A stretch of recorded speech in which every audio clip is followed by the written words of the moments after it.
오늘 하나님의 말씀 로마서 2장 1절에서 11절까지 말씀입니다. 로마서 2장 1절에서 11절까지 말씀 제가 읽어드리도록 하겠습니다.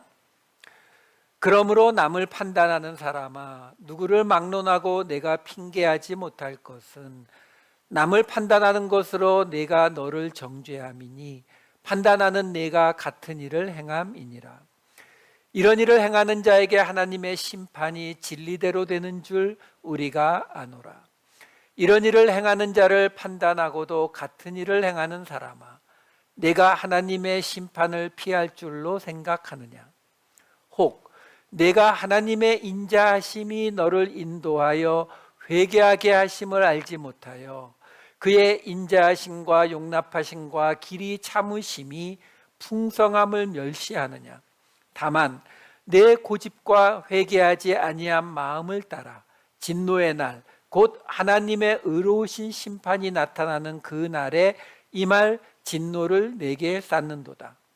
하나님께서 각 사람에게 그 행한 대로 보응하시되 참고 선을 행하여 영광과 존귀와 썩지 아니함을 구하는 자에게는 영생으로 하시고, 오직 당을 지어 진리를 따르지 아니하고 불의를 따르는 자에게는 진노와 분노로 하시리라.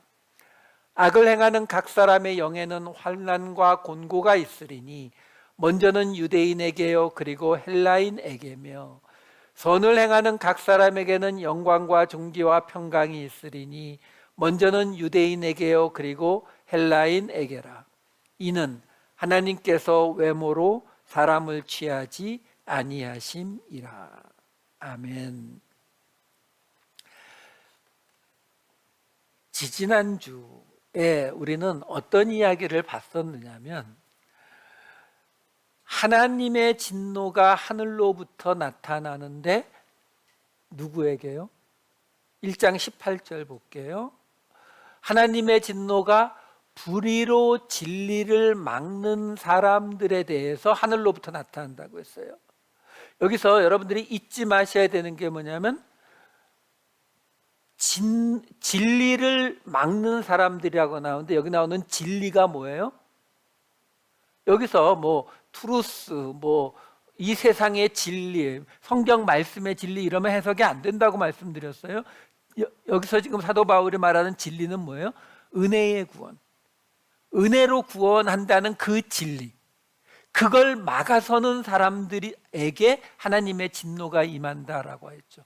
이 말씀이 왜 줬어요? 지금 로마 교회 안에서 서로 갈라져서 싸우고 있는 이 사람들에게, 싸우고 있으니까 뭐라고 하고 있는 거예요? 쟤네들 저거 잘못됐잖아요, 저 사람들 저거 잘못됐잖아요 라고 말하고 있는데, 사도 바울이 이야기하는 거예요. 너희가 은혜의 구원이라는 진리를 가로막고 있다. 그러면 너희는 하나님의 심판의 대상이 된다. 그러면 우리는 꼭 거기다가 뭐라고 해요? 하나님의 심판의 대상이 된다니까 겁은 나는데 그래도 저건 잘못된 거잖아요. 우리 이러잖아요. 그래서 나왔던 이야기가 뭐였어요? 16절 17절, 복음을 부끄러워하지 아니하노니 이 복음은 모든 믿는 자에게 구원을 주시는 하나님의 능력이 된다. 무슨 말이에요? 저쪽 그룹이 그걸 잘못한 게 맞는지 안 맞는지를 안 따지고 사도 바울이 뭐라고 해요? 모든 믿는 자에게 구원이 되는 게 복음이야. 그 사람들이 그걸 잘못했다고 따져서 지금 무슨 이야기를 할 건데, 17절에는 뭐라고 나온다고요? 오직 의인은 믿음으로 말미암아 산다. 이런 것들을 그냥 무슨 공자나 맹자 책에 나오는 것 같은 어떤 멋있는 글귀로 생각하지 마세요. 현실 속에서 주고 있는 이야기예요. 너희는 지금 저쪽 그룹이 이거 잘못한 거 아닙니까? 저쪽 그룹은 얘네는 이거 잘못했잖아요 하고 서로 싸우고 있었잖아요. 우리 지난주에 봤잖아요. 무슨 이야기하고 있었어요? 헬라인들은 유대인들에게 저 사람들은 은혜의 구원을, 진리를 거짓 것으로, 율법으로 바꾸고 있는 사람들이잖아요, 잘못됐잖아요 하니까, 유대인들은 헬라인들에게 뭐라고 했다고요? 저 사람들은 순리로 쓸 걸 영리로 바꾸는, 동성애하고 있는 잘못된 사람들이잖아요. 서로 손가락질하고 있었잖아요. 그렇죠? 그러니까 그 사람들한테 뭐라고 이야기하는 거예요? 그래서 그 다음에 나왔던 우리 긴 이야기 있었잖아요. 1장 29절부터 31절에 뭐가 있었어요? 불의, 추악, 탐욕, 악의, 시기, 살인, 분쟁, 사기, 악독, 수군수군, 비방, 미워하고 능욕하고 교만하고 자랑하고 악을 도모하고 부모를 거역하고 우매하고 배악하고 무정하고 무자비. 이게 지금 왜 나온다고요? 지금 서로를 향해서 쟤네들 저러고 있잖아요, 쟤네들 저러고 있잖아요 라고 말하고 있는 사람들한테, 자, 여기 종합 세트 있는데 이거 너희 다 지켰어? 그러면 할 말 없죠. 이거 다 지킬 수 있는 사람이 어디 있어요? 이거 지키라고 주는 게 아니잖아요. 못 지킨다라는 거 보여주는 거거든요. 자, 너희 이거 못 지키는데 지금 저쪽한테 저거 잘못됐다, 이쪽에 저거 잘못됐다라고 지적할 수 있어? 그러면 뭐라고 해요? 아, 그래도 믿는 사람인데, 아, 그래도 교회인데, 저거 죄인데 그건 이야기해 줘야 되지 않아요? 그러니까 뭐라고 한 거라고요? 의인은 믿음으로 살아. 복음은 모든 믿는 자에게 구원을 주시는 하나님의 능력이야. 그래서 저 사람들에게 그게 오케이, 죄 오케이, 이거 죄 오케이, 근데 하나님의 능력이 그거 이겨 못 이겨, 이 이야기하는 거예요. 이기잖아. 그러면 지금 자, 이 죄의 목록, 이 종합 세트, 너희 이거 다 지킬 수 있어? 못 지키지? 똑같은 거야 지금. 그래서 오늘 본문이 나오는 거예요. 2장 1절. 그러므로 남을 판단하는 사람아, 누구를 막론하고 내가 핑계하지 못할 것은 남을 판단하는 것으로 내가 너를 정죄함이니 판단하는 내가 같은 일을 행함이니라. 여기에 지금 남을 판단하는 사람아 라고 나오잖아요. 그럼 뭘 판단한다고요? 상대방의 죄를요. 지금 여기에 지금 판단하다라고 나오는 이 크리노라고 하는 이 단어가 본래 나누다의 뜻이에요. 나누다. 그러면 하나로 돼 있는 거를 나눴어요. 그러려면 뭐가 필요해요? 무슨 기준으로요? 그렇잖아요. 하나로 돼 있는데 둘로 나눠요. 그럼 남자 이쪽에 앉으세요, 여자 이쪽에 앉으세요. 그러면 남자 여자라는 성별을 가지고 나눈 거잖아요. 그렇죠? 그러니까 나누다의 뜻을 가진 단어거든요. 그럼 나누면, 그럼 둘 중에 하나 선택할 거 아니에요. 그 선택하다의 뜻도 있어요. 크리노라고 하는 단어에는. 그럼 선택한다는 이야기는 뭐예요? 어느 한쪽이 자기한테 좋고 어느 한쪽이 안 좋고, 그렇죠? 그래서 이 크리노라는 단어에는 판단하다, 판결하다의 뜻이 있어요. 그럼 판단하고 판결해서 나누면, 선택하면, 그럼 이쪽은 정죄하다, 비난하다의 뜻이 있어요. 그러니까 남을 판단하는 사람아 라는 이 판단에는 뭐가 밑에 깔려 있다고요? 내가 기준을 세워서 나누고 선택하고 판결해서 정죄하는 거. 그게 어디서 온 이야기예요? 창세기 3장 22절이요. 우리가 잘 아는 구절. 선악과를 따먹고 났더니 하나님이 뭐라고 하셨냐면, 여호와 하나님이 이르시되 보라, 이 사람이 선악을 아는 일에 우리 중 하나같이 되었으니 그가 그의 손을 들어 생명나무 열매도 따먹고 영생할까노라 하시고, 선악을 아는 일에 하나님같이 되었어요. 우리가 선악을 안다는 말이 뭐예요? 내 기준으로 어떤 것을 선과 악으로 나눈다는 거죠. 그러니까 선과 악으로 나눈다는 말은 판결해서, 판단해서 나누는 거고, 그러면 내가 악이라고 판단한 쪽은 정죄하는 거죠. 그게 크리노라고요. 그러니까 지금 2장 1절에 아까 나왔던 것처럼 남을 판단하는 사람아 라고 지금 나오잖아요. 근데 맨 앞에 그러므로라고 시작이 되거든요. 이 디오라고 하는 단어인데 그러므로보다는 그렇기 때문에 정도가 맞는 단어예요. 앞에 있는 거하고 같이 볼게요. 1장 31절과 2장 1절을 같이 보시면은 1장 32절에 그들이 이 같은 일을 행하는 자는 사형에 해당한다고 하나님께서 정하심을 알고도 자기들만 행할 뿐 아니라 또한 그런 일을 행하는 자들을 옳다 하느니라. 그렇기 때문에 남을 판단하는 사람아, 누구를 막론하고 내가 핑계하지 못할 것은 남을 판단하는 것으로 내가 너를 정죄함이니 판단하는 내가 같은 일을 행함이니라. 자, 보시자고요. 우선 32절을 좀 다시 보여주세요. 따로 바로 앞에 있었던, 여기 지금 보시면 우리가 요 앞에서 그들이 이 같은 일을 행하는 자는 사형에 해당한다고, 그 이 같은 일을 행하는 게 뭐예요? 요 바로 앞에 있었던 게 아까 보았던 불의, 시기, 사기, 악독, 종합 세트요. 그걸 행하는 자는 죽음에, 사형에 해당한다고 하나님이 정하신 걸 알면서도 자기들만 행하는 정도가 아니라 그런 일을 행하는 자들을 옳다고 한다고요. 이건 우리가 쉽게 보잖아요. 내가 민주당이나 공화당을 지지하면 거기서 하는 거는 내 편은 다 옳고 저쪽 편은 아무리 잘한 일을 해도 다 잘못되고, 이 모습은 지금도 너무나 흔한 모습이지요. 그렇죠? 사실 교회가 여기서 전혀 자유롭지를 못해요. 제가 신학교를 갔던 게 2003년도인데 그 2003년도에 이 9/11 때문에 미국이 아프가니스탄을 쳤고, 아프가니스탄 다 끝나고 난 다음에 이라크를 친다 만다 하고 있을 때였거든요. 그때 이 9/11 겪은 미국이 복수심에 넘쳐서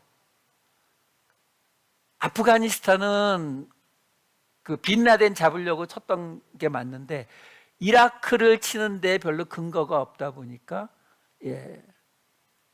교회가 앞장서, 제가 있던 신학교에서도 미국이 이라크와 전쟁 벌이는 거는 하나님의 거룩한 전쟁이다, 홀리 워 그래가지고 학교에서도 막 세미나하고 그랬었어요. 근데 나중에 이라크에 대량 살상 무기도 없고 빈라덴도 없다는 게 밝혀졌지만 그 세미나를 하셨던 교수님들이나 목사님들은 아무 말이 없죠. 그렇죠? 사실 교회 역사에서 인종, 남녀차별, 사상 때문에 요즘은 동성애로 이런 걸 가지고 엄청나게 상대방을 비방하고 정죄하는 모습, 그게 뭐라고요? 나누고 나누는, 판단하고 판단하면 정죄하는 모습이요. 그 모습이 나타날 때마다 교회는 항상 어떻게 해왔다고요? 자기들만 행할 뿐 아니라 그런 일을 행하는 자들을 옳다고 했어요. 여러분, 우리가 하나님을 믿는다라고 하는 것이 정확히 하나님이 우리에게 원하는 것이 무엇인가를 생각해야 돼요. 하나님의 뜻, 말씀이 우리에게 말씀하시는 것이 무엇인가가 위주가 되어야지, 그렇지 않으면 우리는 당연하죠. 내가 속한 나라, 내가 속한 정당, 내가 속한 단체의 이익을 위해서 움직이는 게 우리의 본성이에요. 아까 말씀드렸잖아요. 지금 이 이야기가 판단한다는 게 뭐예요? 나누고 판단하고 정죄하는 이 모습이 어디서 온 거라고요? 창세기 맨 앞에 선악과 따먹은 자리에서부터 오는 거예요. 이건 우리의 본성이라니까요. 막을 길이 없어요. 그러면 하나님의 말씀을 듣고 있는, 하나님의 말씀을 가지고 있는 우리는 어떻게 해야 되느냐라는 거예요. 여러분, 세계 통계는 안 가져올게요. 그냥 한국만 보셔도, 한국의 카톨릭도 빼고 개신교만 봐도요, 그 안에 교파, 교단, 그다음에 또 뭘로 나누는지 모르겠는데 수백 개가 아니라 수천 개예요. 수천 개. 왜 그렇게 나누어졌을까요?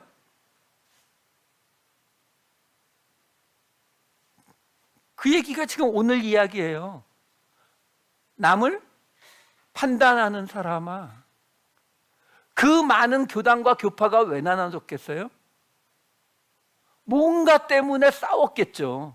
싸우고 나눠졌을 거 아니에요. 나누고 판단하고 정죄하는 모습. 그러면 이 모습이 왜 나타나고 있느냐라는 거예요. 왜?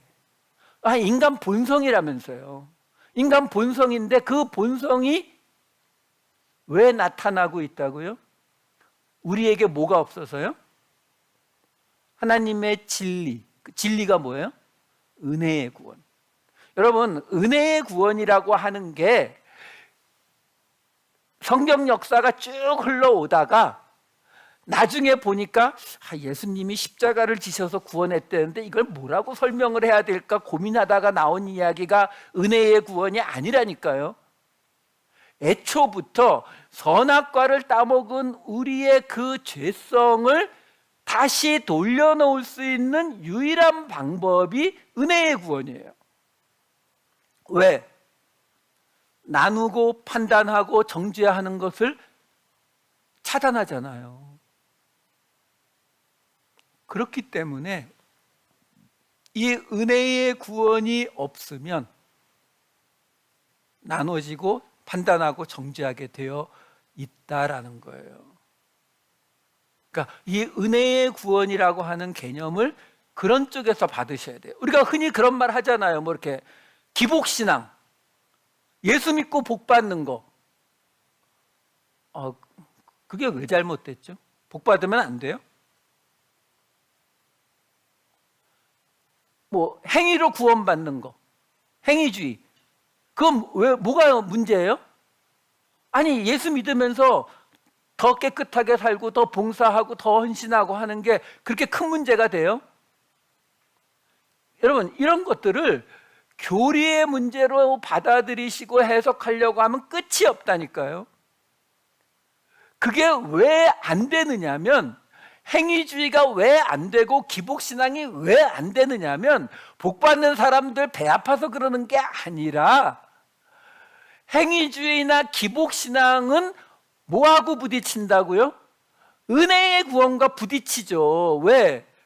아니 생각을 해보세요. 나는 일주일 내내 새벽기도 나오고 나는 40일 금식기도 하고 나는 모든 가진 걸 가지고 헌신하고 예배드리고 이렇게 사는데 저 사람은 바깥에서 마약하고 뭐 술 마시고 온갖 나쁜 짓 다 하는데 은혜의 구원이라는 게 뭐예요? 그 사람하고 나하고 똑같다는 거잖아요. 이거 받아들일 수 있어요? 근데 이걸 받아들이지 않으면 어떻게 된다고요? 우리는 어떻게 나눠요? 처음에는 한국 사람, 미국 사람 나누고 우리끼리 안에서는 남자, 여자 나누고 남자, 여자 나눈 다음에는 나이별로 나누고 나이 안에서는 또 어느 동네 사는가로 나누고 우리 본성이라니까요. 그래서 기복신앙, 행위주의 이게 문제가 되는 건 다른 문제가 아니라 은혜의 구원과 부딪히기 때문에 그래요. 우리를 선악과의 그 자리로 다시 돌려보내기 때문에 그런다고요. 그러니까 이런 문제점을 인식을 하고 계셔야 돼요. 그러고 오늘 이 말씀을 봐야 된다고요. 자, 이 2장 1절 말씀 다시 보여주세요. 남을 판단하는 사람아, 누구를 막론하고 내가 핑계하지 못할 것은 남을 판단하는 것으로 내가 너를 정죄함이니. 이게 무슨 말이에요?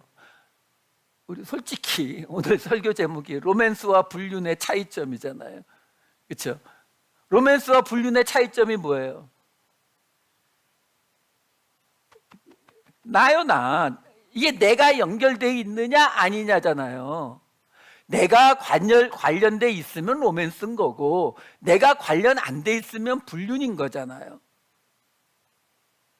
그러니까 지금 여러분 우리 솔직히 그렇잖아요. 똑같은 잘못을 제3자가 볼 때에는 똑같은데 이 사람한테 물어보면 이 사람이 뭐라 그래요? 둘이 똑같은 잘못을 저질렀는데 이 사람한테 가서 너 왜 그랬어? 그럼 이 사람 뭐라 그래요? 내가 그날 술을 마셔가지고 그날 아침에 아내가 잔소리를 너무 하는 바람에 기분이 너무 안 좋은 상태여서 나는 그래서 그냥 이게 정말 의도가 없었는데 그렇게 했고, 근데 이 사람은 진짜 나쁜 사람 맞아. 이게 우리 모습이잖아요, 솔직히. 그게 내로남불 아니에요? 그걸 넘어가는 게 뭐라고요? 그게 은혜라니까요. 은혜가 그냥 나만 은혜로 구원받았다가 아니라니까요. 흘러나가는 거라 그랬잖아요. 똑같이 내가 1만 달란트 탕감 받았으니까 100데나리온 나한테 빚진 자를 용서하겠다는 거죠. 근데 그게 안 된다는 이야기는 뭐예요? 내가 받은 1만 달란트 탕감이 실제로는 한 10데나리온밖에 안 됐기 때문에 하나님이, 예수님이 십자가에 매달리심으로 나를 불러주신 그 죄의 탕감이 10데나리온 정도밖에 안 됐기 때문에 내가 9데나리온, 10데나리온 빚진 자까지는 용서할 수 있는데 100데나리온은 안 되죠. 이게 지금 그 얘기예요. 우리가 나라고 하는 필터를 딱 치워버리면 그냥 하나님이, 내가 지금 만약에 이제 우리 나중에 죽어서 하나님 만났을 때 하나님이 내가 가진 기준을 대면 너는 어차피 여기 탈락인데 하나님 기준 말고 네가 사는 동안에 다른 사람들에게 적용했던 필터를 가지고 내 삶을 다시 한 번만 필터링 해보자, 그 기준으로 천국 보내줄게 하면은 자신 있으세요? 우리는 자신이 있다고 생각할 수 있어요. 왜? 내로남불이기 때문에 이미 내가 내 삶에 대해서 적용한 필터 자체가 다르거든요. 지금 그 얘기를 하는 거예요. 그렇게 판단하는 내가 같은 일을 행하고 있는 것이다. 크리노, 나누고 판단하고 정죄하는 거예요. 이 이야기를 예수님도 하셨어요. 마태복음 7장 1절 2절에 예수님이 이렇게 말씀하시죠.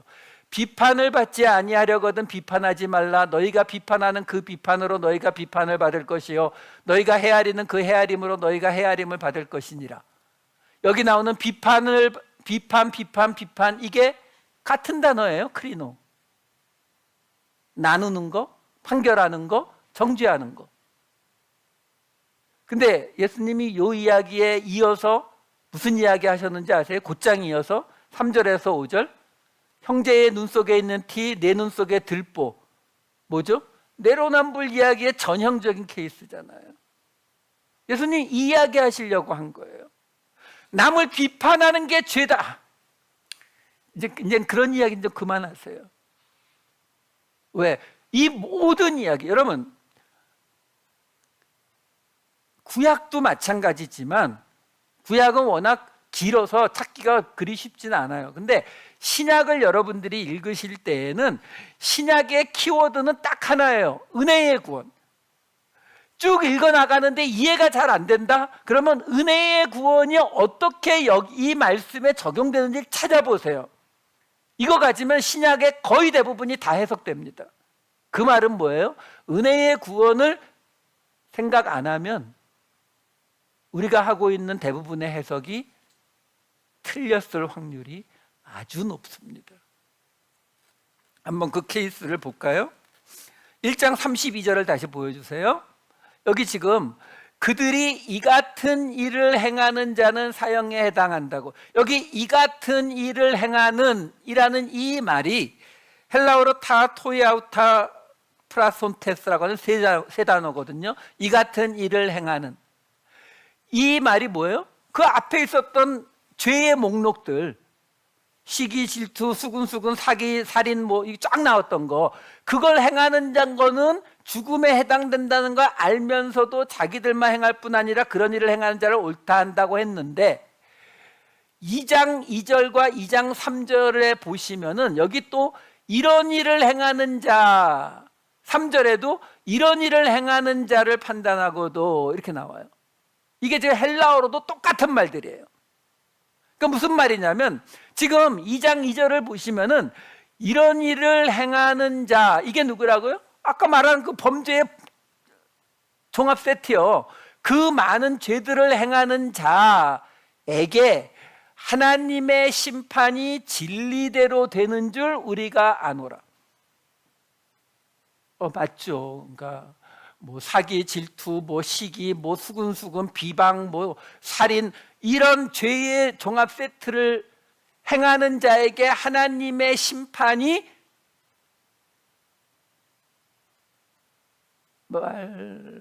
말씀대로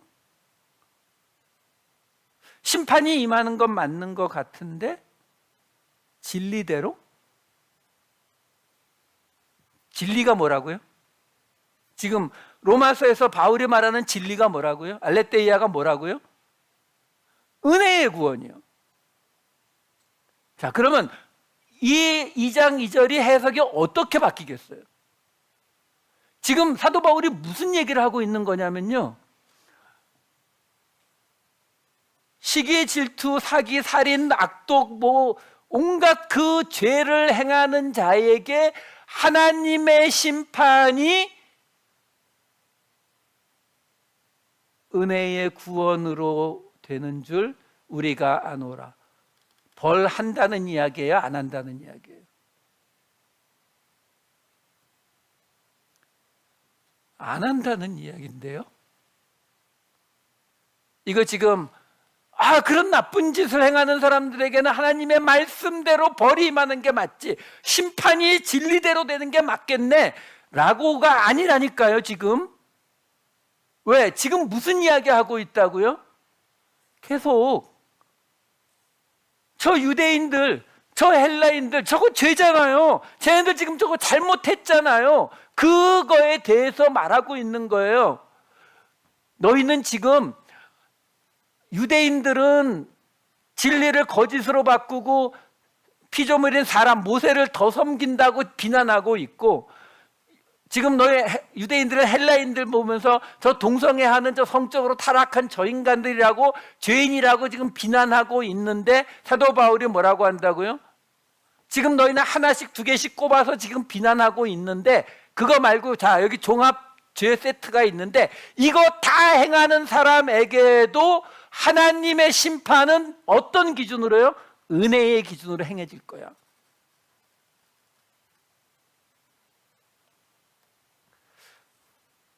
받아들여지세요? 요즘 뉴스를 보다 보면 정말 이건 인간이라고 보기 힘든 범죄를 저지르는 사람들의 이야기가 뭐 하루 건너씩 나오더라고요.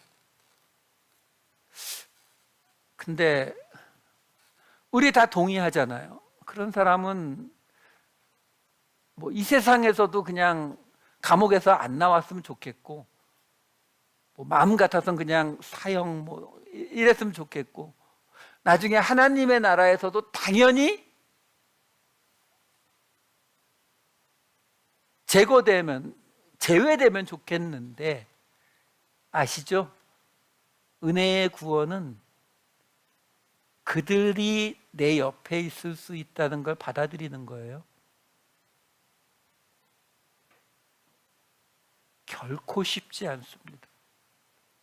계속 말씀드리잖아요. 은혜의 구원이라고 하는 게, 우리가 맨날 은혜 받았어요, 은혜 받았어요 하는 그 말이 그렇게 쉽게 이야기할 수 있는 말이 아니다라는 거예요. 지금 그 진리가 이런 일을 행하는 사람들에게 은혜의 구원대로 하나님의 심판이 임한다라고 지금 설명을 해주고 있는 거예요. 다시 볼까요? 1장 18절과 1장 25절 전에 봤던 거 다시 볼게요. 하나님의 진노가 불의로, 의가 하나님의 구원함이고 불의는 그 구원을 받아들이지 않는 거라 그랬어요. 구원을 받아들이지 않는, 은혜의 구원을 막는 사람들의 모든 경건하지 않음과 불의에 대하여 하늘로부터 나타나나니 25절 이는 그들이 하나님의 은혜의 구원을 거짓 것으로 바꾸어 피조물을 조물주보다 더 경배하고 섬김이라. 이 이야기는 안 믿는 사람에게 주고 있는 이야기가 아니에요. 로마 교회에 주는 말씀입니다. 은혜의 구원이라는 걸 지금 이야기하고 있는 거예요. 왜 이런 말씀을 주셨다고요? 우리가 알잖아요. 우리는 한 공동체로 함께 있다가라도 뭐 하나 어긋나면 죽여야 될 상대처럼 우리는 상대방을 나누고 판단하고 정죄하잖아요. 그것 때문에 주신 이야기예요. 그래서 아까 보았던 것처럼 복음은 하나님 모든 믿는 자에게 구원을 주시는 하나님의 능력, 의인은 믿음으로 말미암아 살리라. 이 이야기가 끊임없이 따라오는 이유가 뭐라고요? 은혜의 구원을 깨달으라는 거예요. 그래서 2장 4절로 넘어가 볼게요. 혹 내가 하나님의 인자하심이 너를 인도하여 회개하게 하심을 알지 못하여 그의 인자하심과 용납하심과 길이 참으심이 풍성함을 멸시하느냐. 자, 조금 어려운데요. 여기서부터 사도 바울이 이 헬라어에 있는 또 한 가지 이 방식을 하나 사용을 하는 게 있어요. 그게 뭐냐면 같은 의미를 가진 다른 단어를 연속해서 사용함으로 강조하는 방식이에요. 그러니까 단어는 다른데 거의 비슷한 의미를 갖는 단어를 2개 또는 3개를 늘어놓음으로 그 말이 뜻하는 것을 강조하는 방식이라고요. 그러니까 지금 2장 4절 다시 보여주세요. 여기에 보시게 되면은 뒷부분에 그의 인자하심과 용납하심과 길이 참으심이라고 하는 3단어가 나오거든요. 근데 여기에 나오는 이 인자하심과 용납하심과 길이 참으심이라고 하는 이 3단어, 크레스토테스, 아노케 그리고 마크로디미아라고 하는 이 3단어의 의미가, 이 인자하심이라고 하는 이 크레스토테스라고 하는 단어는 인자, 자비, 친절, 성실, 그리고 지금 용납하심으로 번역이 된 아노케라는 단어는 관용, 인내, 자제, 그리고 길이 참으심으로 나오는 마크로디미아는 인내, 자제의 뜻이에요. 그러니까 비슷한 말들이에요. 그러니까 지금 이 같은 비슷한 의미의 3단어를 쓰면서 강조하고 있는 게 뭐예요? 바로 앞에 나오는 인자하심이에요. 다 비슷한 뜻이라니까요. 그러니까 밑에 제가 다시 적어드렸어요. 내가 하나님의 인자하심이 너를 회개, 곧 구원으로 인도하신 것을 알지 못해서 그의 그 인자, 용납, 인내, 인자의 풍성함을 멸시하느냐. 이렇게 하면은 해석이 쉬워지죠. 여기서 말하는 이 인자, 크리스토테스라고 하는 이 말이 의미하는 게 뭐예요? 은혜. 그러니까 하나님의 너를 은혜로 구원, 여기 지금 회개라고 나오는데요. 사도 바울은 이 메타노이아라고 하는 이 회개라는 단어를 굉장히 잘 사용을 안 해요. 신약 성경에 동사 명사 합해서 50번이 넘게 나오는데 사도 바울의 모든 서신서 다 통틀어서 5번밖에 나오지 않아요. 그러니까 굉장히 이 단어를 잘 사용을 안 하는 단어인데 사도 바울이 그나마 이 회개, 메타노이아라는 단어를 사용한 곳을 보면은 회개와 거의 구원이 거의 같은 의미로 사용하고 있는 걸 볼 수 있어요. 2군데만 보여드릴게요. 고린도후서 7장 10절과 디모데후서 2장 25, 26절. 고린도후서 7장 10절 보시면 하나님의 뜻대로 하는 근심은 후회할 것이 없는 구원에 이르게 하는 회개를 이루는 것이요. 그러니까 구원에 이르게 하는 회개. 이러면 구원과 회개가 똑같은 건 아니지만 구원에 이르게 하는 회개, 거의 같은 개념으로 받아들이고 있거든요.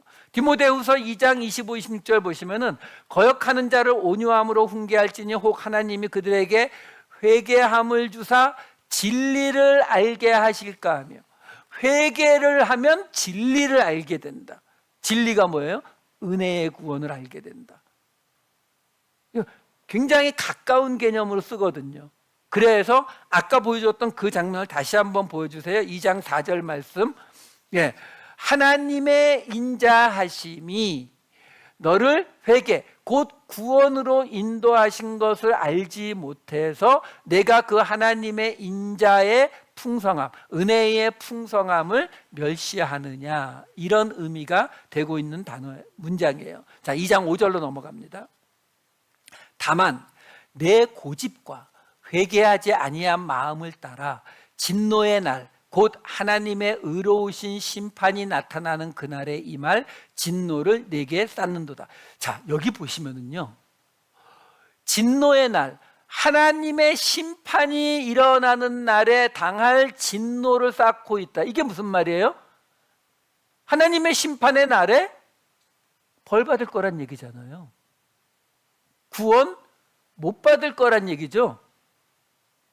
자, 근데 지금 구원을 못 받게 되는 심각한 이야기를 하고 있는데, 구원을 못 받게 되는 이렇게 심각한 이유가 뭐예요? 구원을 못 받게 되는 이유가 지금 뭐라고 나와요? 고집과 회개하지 아니한 마음. 회개 안 한 마음은 조금 받아들일 수 있겠는데, 죄를 회개 안 했으니까 뭐 그럴 수 있긴 한 것 같긴 한데, 그죠? 고집? 어떤 분은 최씨성이 고집이 많다 그러고, 어떤 분은 강씨성이 고집이 많다 그러고. 그러고 보니까 우리 성도님 중에 성씨가 없나? 예. 근데 고집 센 게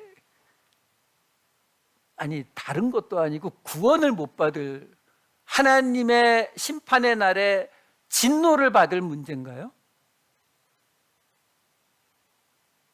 그러니까 여러분, 이런 구절들이 나오면 그냥 레드 플래그예요.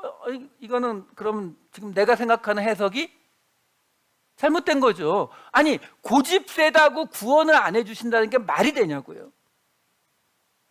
이게 지금 아까 나온 거하고 똑같은 방식이에요. 무슨 말이냐면은, 여기 지금 회개하지 아니한이라고 번역이 되어 있는 게 한 단어예요. 회개라는 메타노이아 앞에 아가 붙은 단어예요. 그래서 메타노이아. 그러니까 왜냐하면 이 메타노이아라는 단어 자체가 어떤 뜻이냐면은, 이해하다, 생각하다라고 하는 노이오라고 하는 단어 앞에 메타라고 하는 전치사가 붙어 있는 단어인데, 이 메타라는 전치사의 의미가 뭐냐면은 영어로 with나 after, behind의 뜻이거든요. 그러니까 무슨 말이냐면은, 생각하다, 이해하다라고 하는 단어 앞에 after나 behind가 붙어 있다는 말이에요. 그러니까 무슨 말이에요? 나중에 생각해 보니까, 다시 생각해 보니까, 이렇게 되는 거예요. 그게 뭐예요? 뉘우치는 거. 그게 회개잖아요. 그래서 메타노이아가 그 뜻이거든요. 근데 그 메타노이아 앞에 부정사 아가 붙어서 다시 생각하지 않는 거, 뒤에 다시 뉘우치지 않는 거라는 뜻이에요. 그러니까 회개하지 아니한, 이게 맞아요, 번역이. 근데 회개하지 아니한, 다시 뉘우치지 않는, 다시 돌이키지 않는, 그게 뭐예요? 완고한. 여기 지금 고집이라고 번역이 되어 있는 이 스클레로테스의 의미가 완고함, 단단함이에요. 우리말로 고집이라고 번역한 거지. 그러니까 아까 우리 바로 이 앞에 인자하심과 용납하심과 길이 참으심이 비슷한 의미의 세 단어라고 했잖아요. 여기에 지금 고집이라고 하는 것과 회개하지 아니한 이 두 개 비슷한 의미의 두 단어인 거예요. 그러니까 강조하기 위해서 들어가 있는 거예요. 뭘? 고집이라기보다는 말 그대로 완고하니에요. 아니, 근데 그러면 더 문제가 되죠. 회개하지 않아서 심판의 날에 진노를 받는다면 그나마 이해가 되는데, 그게 아니라 이 의미 자체가 그냥 고집센, 완고한이라는 의미라면, 아니, 고집만 세다고 해서 구원을 못 받아요? 성격이 완고하다고 해서 구원을 못 받는단 말이 돼버리잖아요. 예, 맞아요. 지금 앞에서 나왔던 그 많은 죄의 목록도 아까 뭐라고 했어요?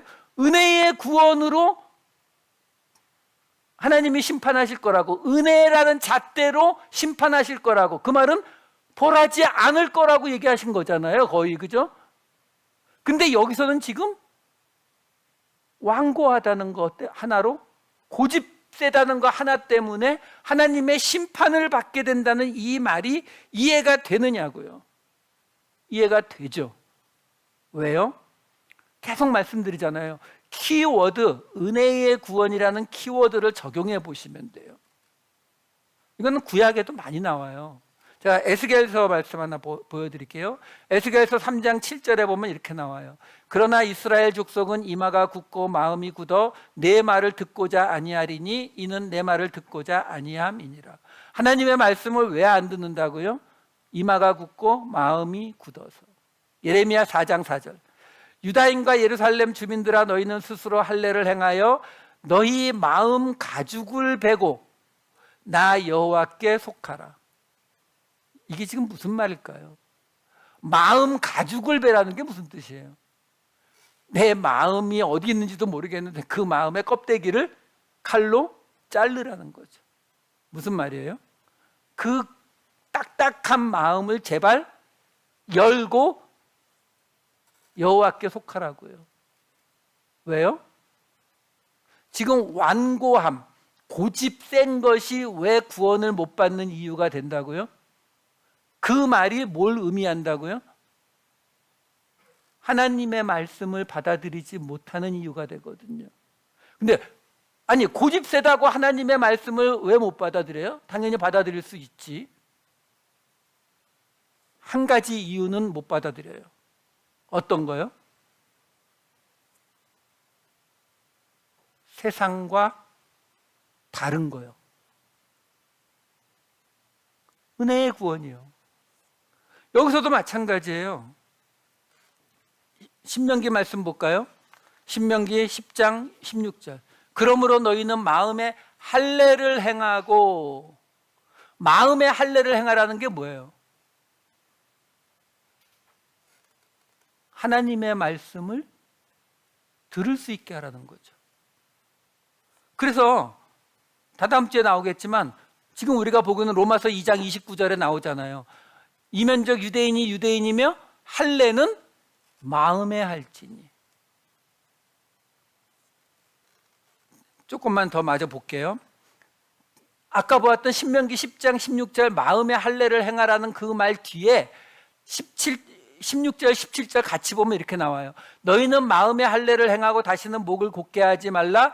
너희의 하나님 여호와는 신 가운데 신이시며 주 가운데 주시여 크고 능하시며 두려우신 하나님이라. 사람을 외모로 보지 아니하시며 뇌물을 받지 아니하시고. 사람을 외모로 보지 않는다는 말이 여기 튀어나와요. 근데 이 말이 어디 나오냐면 오늘 본문 2장 11절에 나와요. 이는 하나님께서 외모로 사람을 취하지 아니하심이라. 무슨 말이냐면 지금 신명기에 나온 것처럼 마음의 할례를 받으라고 하나님이 이야기하시는데, 그러면서 무슨 이야기를 했냐면은 하나님이 외모로 사람을 취하지 않는다고 말한 거예요. 근데 그 이야기를 지금 사도 바울이 2장 5절과 2장 11절로 나누어서 집어넣고 있는 거예요. 그러면 왜 이 이야기가 나오느냐라는 거예요. 그럼 아까 그 신명기에 무슨 이야기가 있었길래요? 그 다음에 나오는 신명기 10장 18절에서 20절을 보면 이렇게 나와요. 이게 앞에 보면 이제 여호와께서는 고아와 과부를 위하여 정의를 행하시며 나그네를 사랑하여 그에게 떡과 옷을 주시나니 너희는 나그네를 사랑하라. 전에 너희도 애굽 땅에서 나그네 되었음이니라. 내 하나님 여호와를 경외하여 그를 섬기며 그에게 의지하고 그의 이름으로 맹세하라. 여러분, 지금 여기 나온 이 말씀이 우리는 많이 봐서 별로 특별한 것이 없게 느껴지시겠지만 이 신명기 이 말씀은 광야 40년을 거치고 이제 약속의 땅에 들어가기 직전에 모세를 통해서 주신 하나님의 말씀이에요. 너희가 이제 약속의 땅에 들어가면 내가 명한 이 말씀대로 행하라 라고 하면서 주신 말씀이라고요.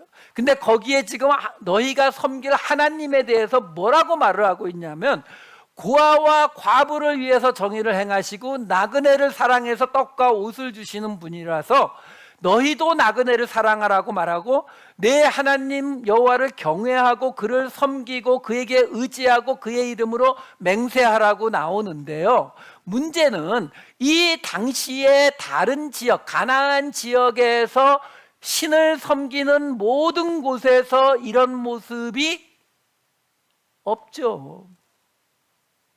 그냥 생각해 보시면 돼요. 여러분들이 예를 들어서 병에 걸렸거나 또는 내년도에 내 사업이 어떻게 될지 궁금해서 점을 치러 갔어요. 무당에게.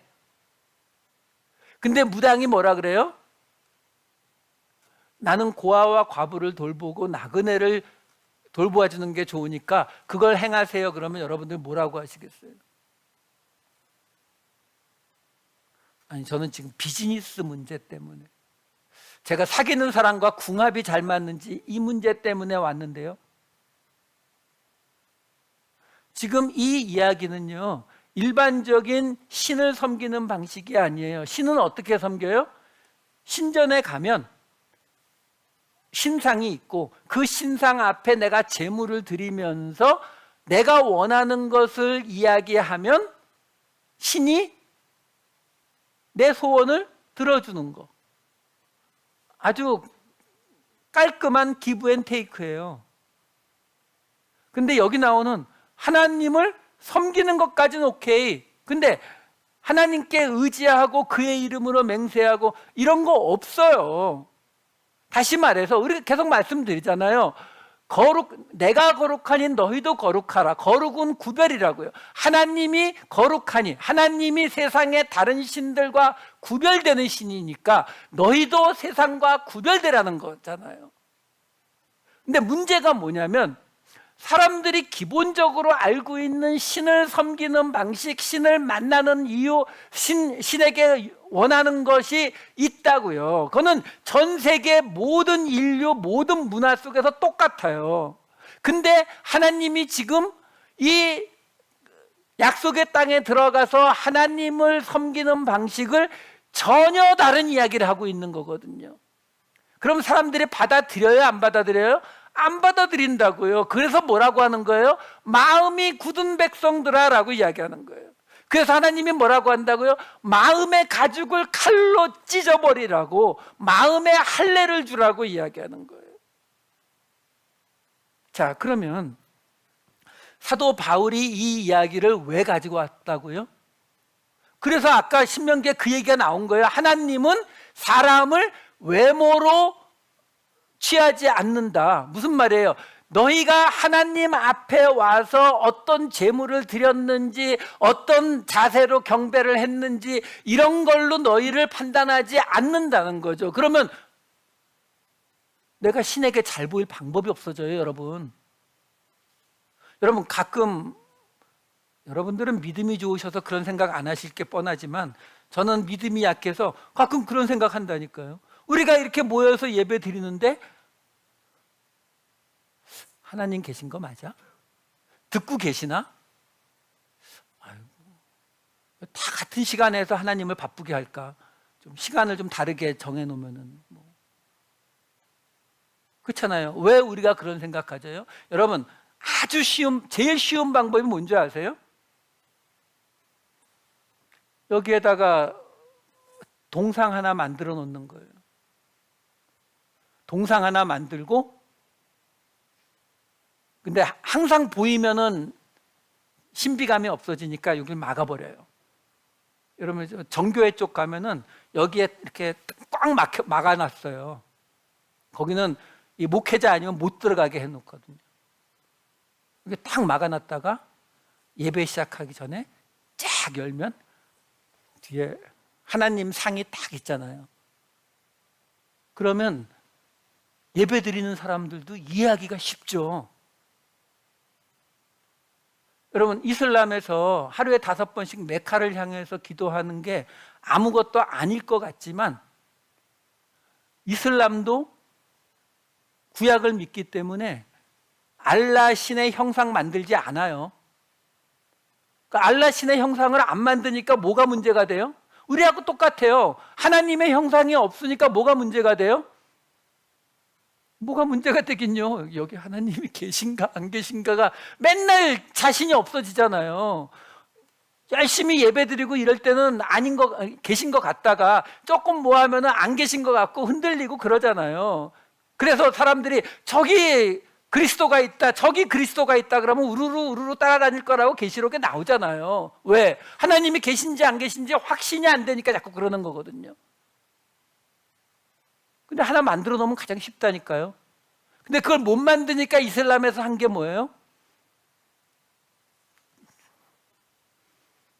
안 되니까 그냥 벽을 이렇게 파놓고 메카 쪽 방향으로 벽을 이렇게 파놓고 요걸 향해서 기도해라. 근데 마호멧이 처음 이슬람을 시작할 때는 본래 예루살렘을 향해서 기도했던 거였어요. 왜? 구약을 믿었으니까, 모세오경을 믿었으니까. 그러다가 유대인들하고 틀어지고 나서 메카로 바꾼 거거든요. 근데 그걸 만들어 놓은 이유가 뭐예요? 사람들 집에 다 벽을 이만큼씩 파놓지는 않잖아요. 그러니까 그거 만들어 놓으면 그래도 우리 집, 내 비즈니스에 알라는 없지만 모스크에 오면 여기 알라가 계신 건 아니지만 여기를 통해서 이 저쪽 세계로 연결되는 이 여기를 통해서 우리가 알라를 만날 수 있다가 되는 거예요. 그게 우리 인간들이 뭔가 신이 계신 것을 확신하고 싶어하는 그 마음 때문이거든요. 근데 우리는 그나마도 없잖아요. 그러니까 우리가 맨날 헷갈려 하는 거거든요. 자, 그런 상황에서 이런 새로운 이야기를 하니까 사람들이 못 받아들여서 그 마음의 할례를 받으라라고 얘기한 거잖아요. 자, 그러면 똑같은 상황이 지금 또 벌어진 거죠. 왜? 이제는 어떤 한 청년이 십자가에서 죽었는데 그 당시 사람들이 생각할 때는 죄 짓고 죽은 거죠. 그렇죠? 저 사람 뭐 하여간 뭔가 몸을 복잡해서 모르겠는데 뭐 죄 지어서 죽었대.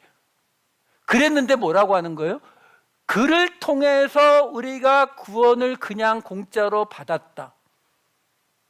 여러분, 이게 결코 이해되는 이야기가 아니에요. 예전에 제가 아주 가까운 어떤 분을 죽어라 노력해가지고 교회에 오시겠다는 그 대답을 들은 적이 있는데 결국 드디어 어느 날 그래 그렇게 원하니까 나 교회 한번 갈게 라고 말하면서 곧장 따라 나온 말이 뭐였는지 아세요? 근데 회비는 얼마를 내야 되냐였어요. 이게 우리가 생각할 때에는 터무니없는 이야기 같이 들려도 세상은 당연한 거예요. 내가 지금 새로운 어떤 단체에 가입을 하려면 뭔가 내야죠. 그러니까 내가 뭔가를 내고 그게 신이든 단체든 그 신으로부터 단체로부터 내가 혜택을 받는 것이 이 세상의 가장 기본 원리잖아요. 근데 그걸 무시하는 게 은혜의 구원이에요. 그러니까 사도 바울이 지금 이걸 인용해 온 거예요. 왜? 너희가 이 은혜의 구원을 못 받아들일 것을, 너희 마음이 굳어 있을 것을 안다는 거죠. 그래서 맨 마지막에 그걸 인용해 온 거예요.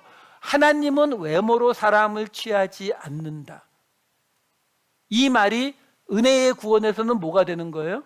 당신이 죄를 지었든 안 지었든, 유대인이든 헬라인이든 아브라함의 자손이든 아니든 하나님의 은혜의 구원은 그거와 아무 상관없이 이루어진다. 그러니까 지금 제발 상대방을 향해서 저거 죄잖아, 쟤네들 지금 회개 안 했는데, 쟤네들은 자기들이 지금 죄를 짓고 잘못했다는 생각도 안 하고 있는데 저런 사람들을 어떻게 우리 교회에 받아들일 수가 있어, 저거는 믿는 게 아니야 라고 말하던 사람들, 2000년 전인데 지금하고 너무 똑같죠. 근데 그 사람들에게 이야기하는 거예요. 너희의 완고함, 고집, 은혜의 구원을 받아들이지 않는 그 고집이 하나님의 심판의 날에 너희에게 임할 진노를 쌓고 있는 것이다.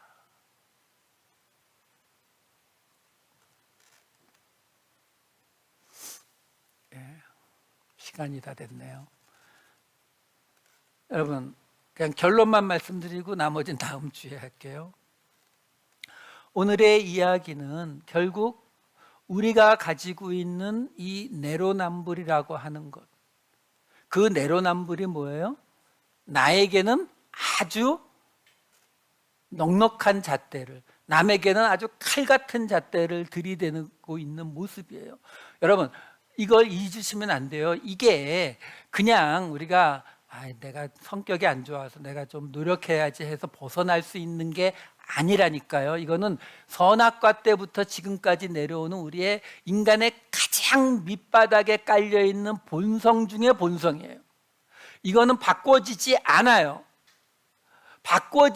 요만큼이라도 바꿔질 여지가 있었으면 하나님이 그걸 바꾸셨을 거예요. 여지가 없으니까 예수님을 보내셔서 은혜의 구원으로 구원하시겠다고 하는 거거든요. 그러니까 이걸 바꾸시려고 하지 마시고 이 말씀대로 은혜의 구원이라고 하는 것을 받아들이세요. 여러분, 당연하죠.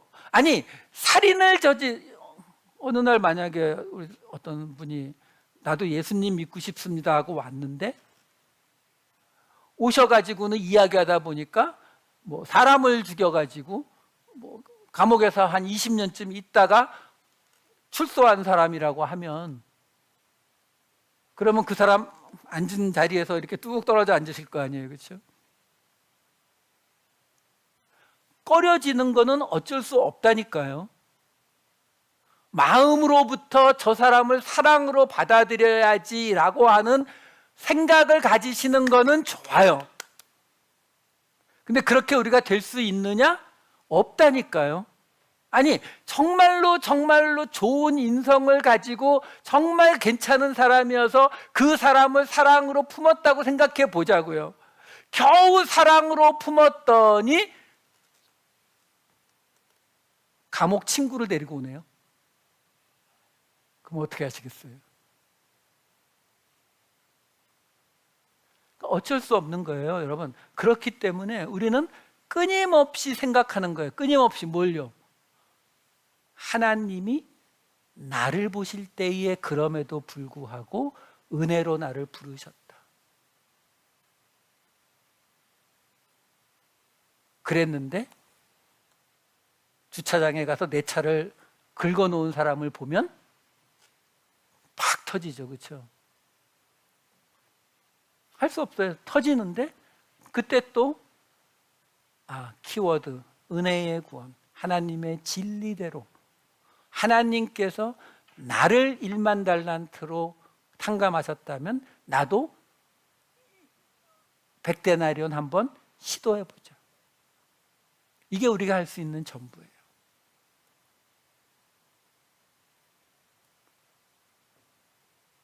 로맨스와 불륜의 차이점은 나 중심을 포기하고 은혜로 우리를 구원하셨음을 인정하시는 거예요.